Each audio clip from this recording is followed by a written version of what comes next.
Hi, Alison. Hi, Alison. Hi, Ashton. Thanks so much for having me along today. Oh, thank you so much for joining us. So your work in nutrition research is incredibly relevant to our Wellbeing Wednesday theme. To start with, could you maybe tell us a bit about how that interest came about? Sure. It was one of those topics that when I went into university, it wasn't necessarily what I thought I was going to do. I didn't really know what I was going to do.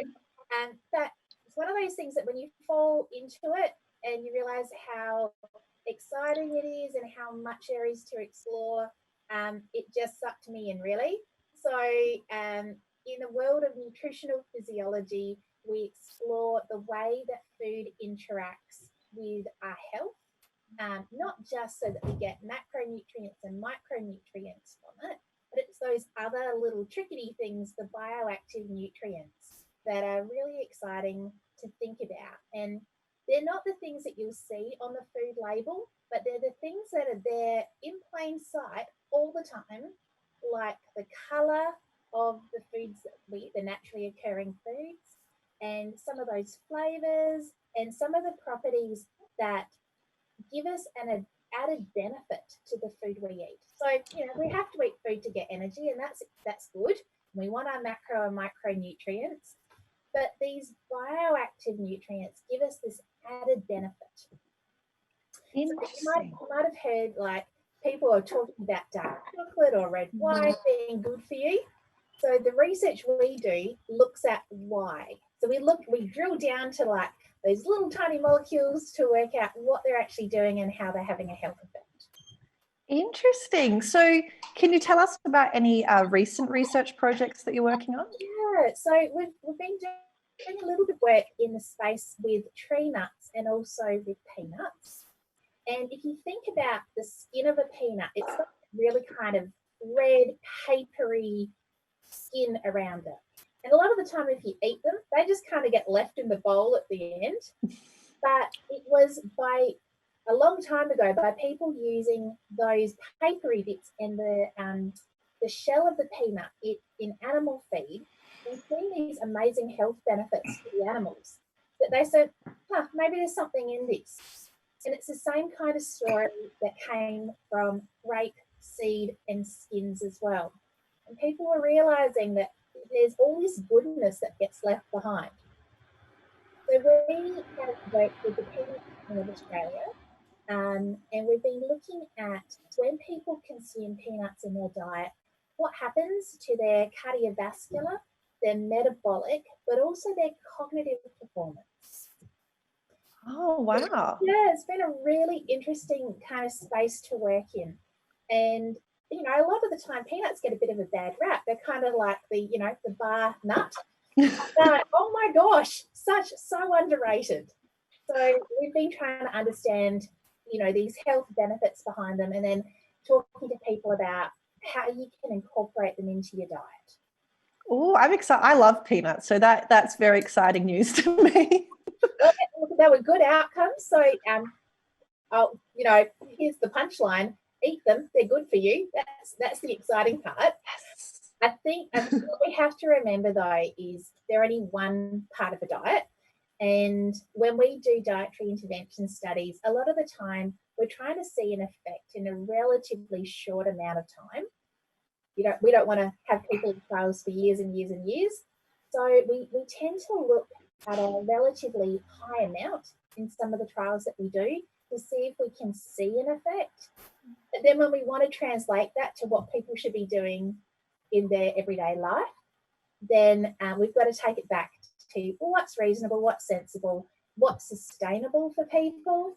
And so the good news is that as long as you're not allergic, nuts are a core food that should be incorporated into your everyday diet. That is very good news. In terms of peanuts, I think I might already know the answer to this, but I still want to ask, do the benefits of the peanut get diluted if you're having it in, say, crunchy peanut butter? Oh, so how delicious, right? So delicious. Delicious. So the answer is kind of. Mm. It kind of comes from how you make it. Mhm. So if you were to go down to our fabulous central markets to go and visit the fabulous place that has the grinding machine, very technical term there, if you're making your own crunchy peanut butter, you're putting peanuts in. That's all you're adding. Right. I didn't know you could do that there. That's brilliant. Markets. So Yeah. good. However, when you look at some of the commercial products, because they're wanting to maintain their shelf life, they do often add a few extra things in. And we know that as you grind up any, whether it's peanuts or tree nuts, you are exposing the oils, which are really good types of oils in them, but you're exposing them to air just by that grinding process. And so if you don't have some additional additives in there, your shelf life of what you make is going to be reduced. So if you were to buy a commercial one, a lot of the time they're going to have some other things in there. And probably the thing we get a little worried about encouraging people to have big amounts of is the salt and also the sugar. Yeah, there's a lot of that in the crunchy peanut butter that I eat. And in a lot of the commercial ones, but it's all things in moderation, right? And it depends on what you're comparing it against. So crunchy peanut butter, maybe a tablespoon. Try it with apple as a snack. Oh my, I'm going to have changed your world today. Yeah. Oh my gosh, thank you. Okay, end of interview. I've got everything I need. Supermarket. Yeah. Oh, that is genius. So I think it's about not saying that any food is off the table. It's just about thinking how you incorporate it into your diet. And so when we think about a portion of nuts, typically we're going for 28 to 30 grams, which is like the amount that fits in that part of your hand, not that part of your hand.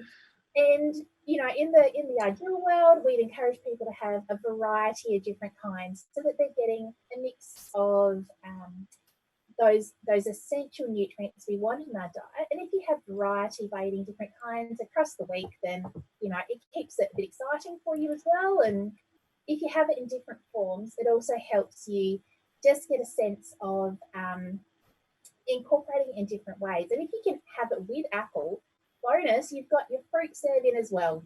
Tick, tick. Yep. And you seem to have tapped into something with our audience here, because we've just had an audience question come through. It's more of a demand. It says, tell me about almonds. Oh my gosh. Mark. I know Alison was doing some interesting things with almonds. We are doing, I'm excited that people want to hear about it. So we are doing research with almonds currently. And so we're running a couple of trials, and we've run a couple in the past, but the ones at the minute is a weight loss study where everybody is put on an energy restricted diet to help them lose weight. And then we're working on the quality of the snack foods that they have. So one group's going to be provided with almonds, and one group's going to have more of a high carbohydrate snack. They're matched on energy, so it's not an energy difference, it's just the nutrients in those foods.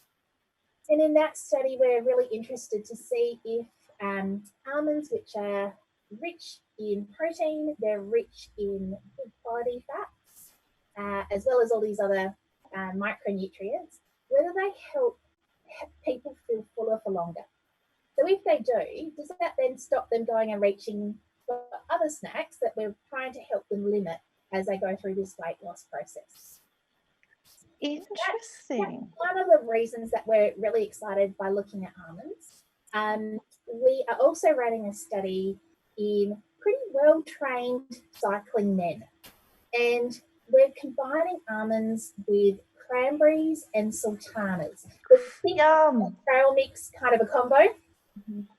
And again, like you think about these people that are doing a couple of 100 Ks a week, and they want to have really good quality snacks that are energy dense, all of the nutrients that we're wanting people to have.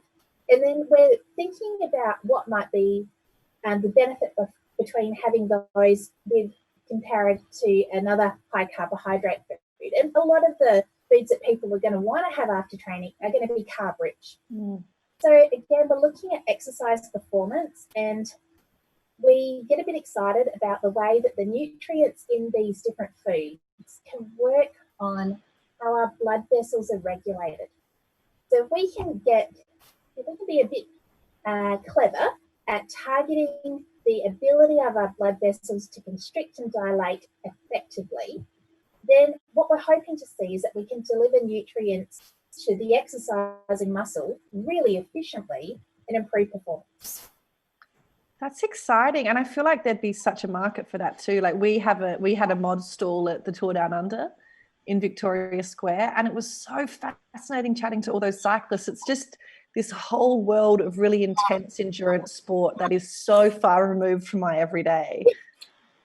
You'll have to come with us next time because there'd be so many people for you to chat to. And the cyclists that come into our study just love it. It's wonderful. And like, we are so grateful to our volunteers that want to come and be part of these studies.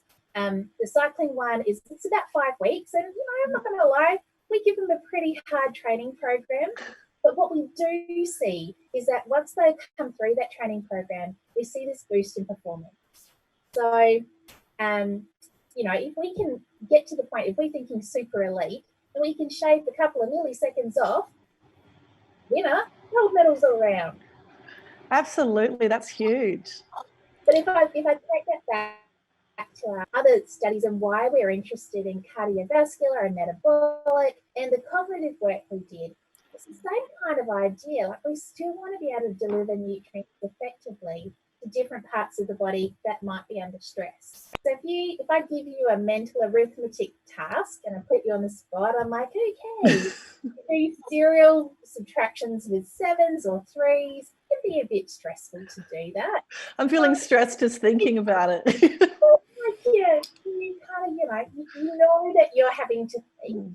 So we do a lot of tests where we do make it a little bit stressful, but we then see if people are able to perform better when we've switched out the nutrients in their diet. Oh, very interesting. And the peanuts had a really, really positive effect. So we saw some lovely changes in cognitive performance and the ability to process information quickly, which was particularly in the population we worked with, which were middle-aged to older adults. They were pretty excited by that. So to go back to something in your bio, because it jumped out as being really interesting, the altered timing of eating. Could you maybe tell us a bit about altered timing of eating and nutrition? Sure. So this is the other kind of half of my life. I've worked really closely with researchers here at UniSA in the sleep research team. And what we're interested in is the populations that are working throughout the night. So a lot of our shift workers still are doing overnight shifts quite frequently. And then the struggles that they have with knowing what should they be eating, or should they be eating at all in the middle of the night. Anyways, a lot of the time people have shifts that are set up so that their breaks are not at the ideal time. So we've been exploring what happens if you eat the same meal early versus late, or if you redistribute the food so that you don't eat during the night when you're awake. Oh, that's so interesting, because I found even when I was doing late night hospitality work, which is very different to someone doing, really regular shift work, but I would finish shifts and be so hungry, but all of the places I could go to get healthy food were closed. So it was so often, takeaway on the way home or making something really quickly when I got home. Yeah, and it can be such a struggle. And I think we've been exploring people that are doing rotating shift work. So they might work days, sometimes afternoons and nights, versus those who are naive to shift work. And then what happens when they transition. We're looking at what happens in different quality of food. And the current project we're doing is another weight loss trial. So you might have heard of the 5-2 dietary pattern. Mm-hmm. This is just so people are on the same page as me. It's where 2 days a week you have a pretty restricted energy intake, but for the other 5 days a week, you you can eat pretty normally. And what we typically see is that that's pretty effective for weight loss, and it's a mechanism that people can sometimes find a little bit easier to fit into a busy lifestyle. So what we're now trying to look at is, well, if we do a 5-2 pattern, but we combine it with when people are doing nights, is it a little easier for them to have a lower energy intake on those night shifts so that we're getting them to eat less or not eat overnight? So can we see a kind of a combo of a 5-2, it's not perhaps as restrictive for everybody as a continual energy restriction, and that is as effective for weight loss, and also for the improvements we see in maybe cholesterol or glucose regulation that comes with weight loss. So in that project, we are comparing it against continuous energy restriction so that they're putting them up head to head, if you like. And for that study, it is night workers in particular that we're trying to see if we see a benefit. And, that is it. Working throughout the night, we know puts people at increased risk of developing diabetes, but anything we can do to give them some strategies to help them manage their dietary intake, and as you said, have foods available or a dietary pattern available that they can still eat really good quality food, healthy food, but in a way that puts less stress on their body, that would be ideal. That all sounds amazing, and that combination of strategies and seeing how things combine, and maybe the effect is, even more, 1 + 1 = 5 or something. You might find this kind of combination effect. Are there any preliminary outcomes coming out of those studies, or is it all like secret? No, it's just early days. So the trial that we're doing with the 5-2 dietary pattern, we got about 20 people in the trial in South Australia and about 50 in the trial in Victoria. So there's lots of opportunity for people to get involved either in Adelaide or in Melbourne.